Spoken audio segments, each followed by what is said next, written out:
사무엘하 18장 1절에서 33절까지의 말씀. 이에 다윗이 그와 함께한 백성을 찾아가서 천부장과 백부장을 그들 위에 세우고 다윗이 그의 백성을 내보낼새 3분의 1은 요압의 휘하에 3분의 1은 수루야의 아들 요압의 동생 아비새의 휘하에 넘기고 3분의 1은 가드 사람 이때의 휘하에 넘기고 왕이 백성에게 이르되 나도 반드시 너희와 함께 나가리라 하니 백성들이 이르되 왕은 나가지 마소서. 우리가 도망할지라도 그들은 우리에게 마음을 쓰지 아니할 터이요 우리가 절반이나 죽을지라도 우리에게 마음을 쓰지 아니할 터이라. 왕은 우리 10,000명보다 중하시오니 왕은 성읍에 계시다가 우리를 도우심이 좋으니이다 하니라. 왕이 그들에게 이르되 너희가 좋게 여기는 대로 내가 행하리라 하고 문 곁에 왕이 섬에 모든 백성이 100명씩 1000명씩 대를 지어 나가는지라. 왕이 요압과 아비새와 이때에게 명령하여 이르되 나를 위하여 젊은 압살롬을 너그러이 대우하라 하니 왕이 압살롬을 위하여 모든 군 지휘관에게 명령할 때에 백성들이 다 들으니라. 이에 백성이 이스라엘을 치러 들로 나가서 에브라임 수풀에서 싸우더니 거기서 이스라엘 백성이 다윗의 부하들에게 패하매 그날 그곳에서 전사자가 많아 20,000명에 이르렀고 그 땅에서 사면으로 퍼져 싸웠으므로 그날의 수풀에서 죽은 자가 칼에 죽은 자보다 많았더라.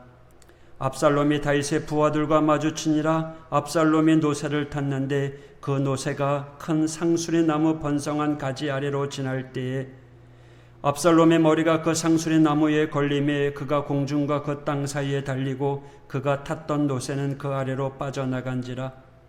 한 사람이 보고 요압에게 알려 이르되 내가 보니 압살롬이 상수리 나무에 달렸더이다 하니 요압이 그 알린 사람에게 이르되 네가 보고 어찌하여 당장에 쳐서 땅에 떨어뜨리지 아니하였느냐. 내가 내게 은 10개와 띠 하나를 주었으리라 하는지라. 그 사람이 요압에게 대답하되 내가 내 손에 은 1000개를 받는다 할지라도 나는 왕의 아들에게 손을 대지 아니하겠나이다. 우리가 들었거니와 왕이 당신과 아비새와 이때에게 명령하여 이르시기를 삼가 누구든지 젊은 압살롬을 해하지 말라 하셨나이다. 아무 일도 왕 앞에는 숨길 수 없나니 내가 만일 거역하여 그의 생명을 해하였더라면 당신도 나를 대적하였으리이다 하니 요압이 이르되 나는 너와 같이 지체할 수 없다 하고 손에 작은 창 셋을 가지고 가서 상수리 나무 가운데에서 아직 살아있는 압살롬의 심장을 찌르니 요압의 무기를 든 청년 10명이 압살롬을 에워싸고 쳐 죽이니라. 요압이 나팔을 불어 백성들에게 그치게 하니 그들이 이스라엘을 추격하지 아니하고 돌아오니라. 그들이 압살롬을 옮겨다가 숲을 가운데 큰 구멍에 그를 던지고 그 위에 매우 큰 돌무더기를 쌓으니라. 온 이스라엘 무리가 각기 장막으로 도망하니라. 압살롬이 살았을 때 자기를 위하여 한 비석을 마련하여 세웠으니 이는 그가 자기 이름을 전할 아들이 내게 없다고 말하였음이더라. 그러므로 자기 이름을 기념하여 그 비석에 이름을 붙였으며 그 비석이 왕의 골짜기에 있고 이제까지 그것을 압살롬의 기념비라 일컫더라. 사독의 아들 아히마아스가 이르되 청하건대 내가 빨리 왕에게 가서 여호와께서 왕의 원수 갚아주신 소식을 전하게 하소서. 요압이 그에게 이르되 너는 오늘 소식을 전하는 자가 되지 말고 다른 날에 전할 것이니라. 왕의 아들이 죽었나니 네가 오늘 소식을 전하지 못하리라 하고 요압이 구스 사람에게 이르되 네가 가서 본 것을 왕께 아뢰라 하며 구스 사람이 요압에게 절하고 다름질하여 가니 사독의 아들 아히마아스가 다시 요압에게 이르되 청하건대 아무쪼록 내가 또한 구스 사람의 뒤를 따라 달려가게 하소서 하니 요압이 이르되 내 아들아 너는 왜 달려가려 하느냐. 이 소식으로 말미암아 너는 상을 받지 못하리라 하되 그가 한사코 달려가겠노라 하는지라. 요압이 이르되 그리하라 하니 아히마아스가 들길로 다름질하여 구스 사람보다 앞질러 가니라. 때에 다윗이 두문 사이에 앉아있더라. 파수꾼이 성문 위층에 올라가서 눈을 들어보니 어떤 사람이 홀로 달려오는지라. 파수꾼이 외쳐 왕께 아뢰되 왕이 이르되 그가 만일 혼자면 그의 입에 소식이 있으리라 할 때에 그가 점점 가까이 오니라. 파수꾼이 본즉 한 사람이 또 달려오는지라 파수꾼이 문지기에게 외쳐 이르되 보라, 한 사람이 또 혼자 달려온다 하니 왕이 이르되 그도 소식을 가져오느니라. 파수꾼이 이르되 내가 보기에는 앞선 사람의 다름질이 사독의 아들 아히마아스의 다름질과 같으니이다 하니 왕이 이르되 그는 좋은 사람이니 좋은 소식을 가져오느니라 하니라. 아히마아스가 외쳐 왕께 아뢰되 평강하옵소서 하고 왕 앞에서 얼굴을 땅에 대고 절하며 이르되 왕이 하나님 여호와를 찬양하리로소이다. 그의 손을 들어 내 주 왕을 대적하는 자들을 넘겨주셨나이다 하니 왕이 이르되 젊은 압살롬은 잘 있느냐 하니라. 아히마아스가 대답하되 요압이 왕의 종라를 보낼 때에 크게 소동하는 것을 보았사오나 무슨 일인지 알지 못하였나이다 하니 왕이 이르되 물러가 거기 서 있으라 하매 물러나서 서 있더라. 구스 사람이 이르러 말하되 내 주 왕께 아뢰 소식이 있나이다.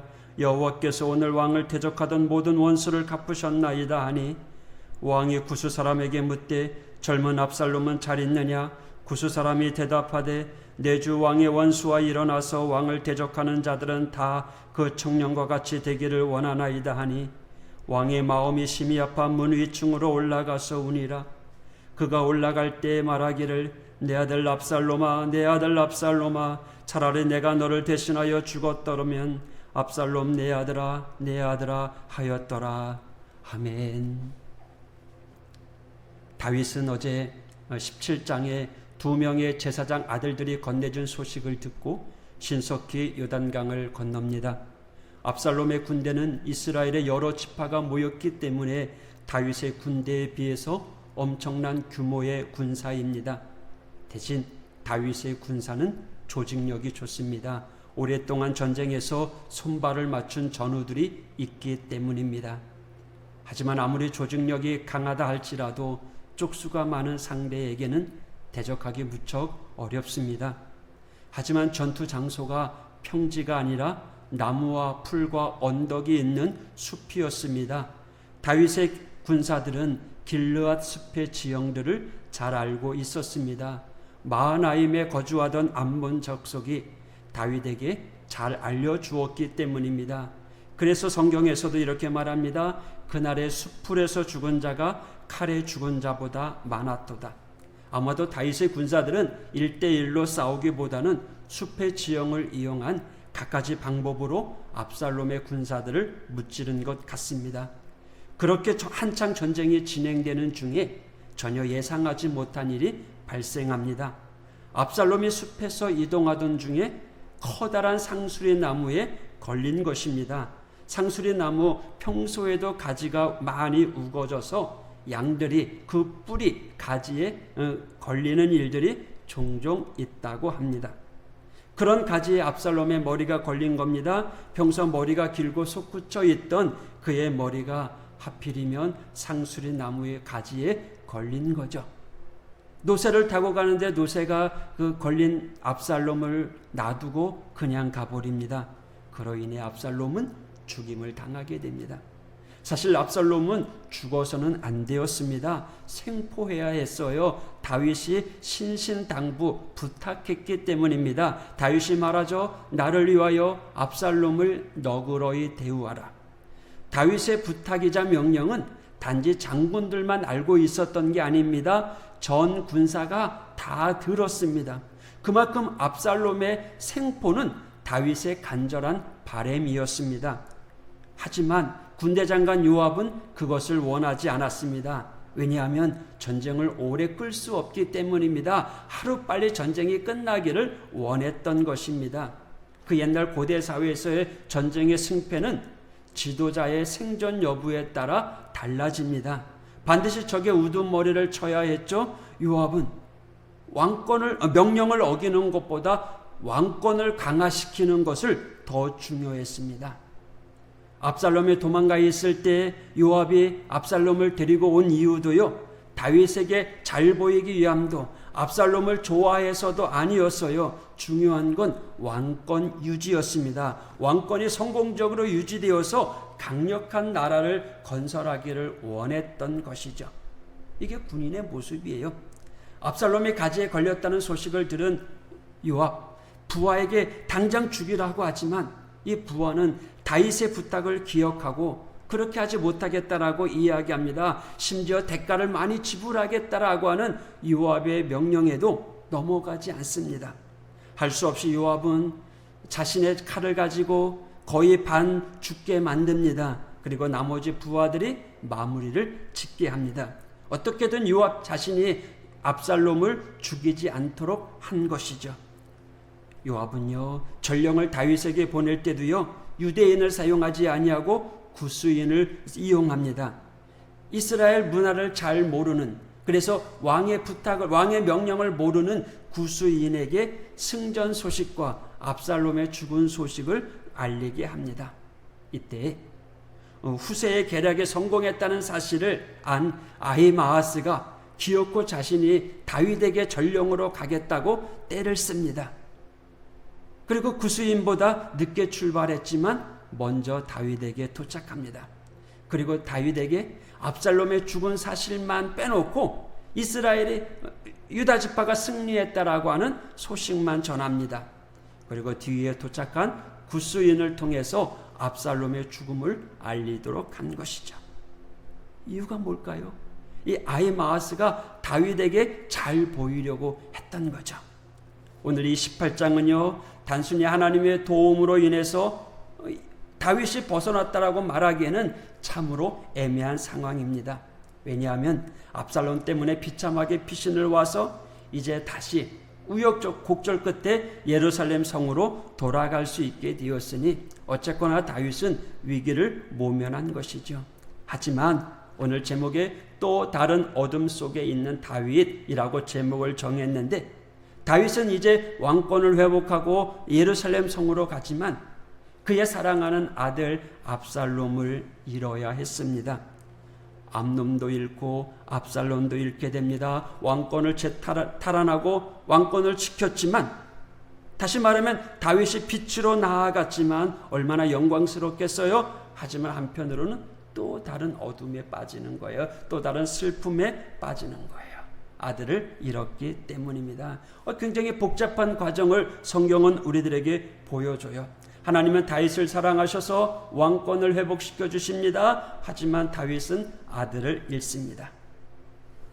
하나님께서 왜 압살롬을 죽게 했는지, 왕위를 아들에게 물려주고 싶었는데 그렇게 되지 않아서 그랬는지, 아니면 하나님께서 압살롬이 아니라 솔로몬에게 왕위를 물려주기 위해서 그러셨는지, 우리는 그 이유를 알 수 없어요. 어쩌면 그 당시에 가지고 있었던 왕정 제도에 모순과 한계가 있다라고 말할 수 있어요. 왕과 신하의 갈등, 왕과 왕자의 갈등, 이로 인해서 서로 속고 속이고 죽고 죽이는 모습, 끊임없이 쳇바퀴처럼 돌아가는 이 소식. 그렇다고 할지라도 하나님은 이러한 현실을 포기하지 않으십니다.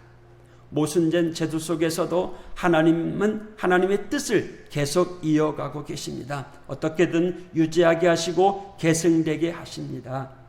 이 말씀은요, 오늘 우리의 현실과도 같아요. 오늘 우리의 현실에 여러 가지 모순과 한계가 있어요. 하나님을 믿으며 하나님께서 주시는 복 가운데 살아야 되는데, 하나님을 믿지 않는 이들이 더 복 가운데 있는 경우도 있어요. 기도하면 응답받고 그 은혜 가운데 살아가야 되는데, 그 은혜와 감격을 누리며 살아가지 못하고 늘 불안한 가운데 살아가는 때도 있어요. 우리의 현실이 하나님의 나라가 되지 못하고 늘 불안한 속에 있기 때문에 그래요. 교회라고 하는 공간, 또 가정이라고 하는 공간, 이 모습이 완벽하지 못하기 때문에 늘 한계 상황에 부딪힙니다. 하지만 하나님은 여전히 우리의 현실 속에 들어오셔서 우리를 이끌어 가시는 줄 믿습니다. 불안정한 우리의 가정, 불안정한 우리의 교회 속에서 하나님은 우리를 이끌어 가십니다. 이 아침에 우리가 함께 기도하고 싶은 것은요, 불안전한 현실, 불안전한 가정 속에 우리 하나님 찾아오셔서 우리를 이끌어 가시는 그 하나님의 손길을 볼 수 있게 해달라고, 그 하나님을 느끼게 해달라고 우리는 기도했으면 좋겠습니다. 무심코 지나가는 일들 속에서, 때로는 우리의 삶 가운데 벌어지는 일들 속에서 하나님의 섭리를 경험하는 우리 믿음의 성도가 되길 원합니다. 그 섭리 때문에, 그 은혜 때문에 감사하며 오늘도 눈물을 흘리며 넘어진 자리에서 힘을 내고 용기를 얻는 우리 믿음의 성도, 그러한 은혜의 하루가 되기를 소망합니다. 할렐루야. 기도하겠습니다. 하나님 아버지, 오늘도 우리를 이끌어 주시고 오늘도 하나님의 섭리 가운데 우리를 동행케 하시는 아버지 하나님, 오늘도 하나님의 은혜를 경험케 하여 주시고 오늘도 하나님의 섭리를 깨닫게 하여 주시고 오늘도 하나님의 이끄심에 겸손히 순종하는 우리 믿음의 성도들 되게 하여 주시옵소서. 전능하신 하나님, 주님의 능력에 장중해 저들을 붙잡아 주시고 우리 약함 가운데 하나님 만져주시고 강하게 하여 주시옵소서. 오늘도 승리의 길을 걸어가게 하여 주시옵소서. 예수님 이름으로 간구하며 기도하였습니다. 아멘.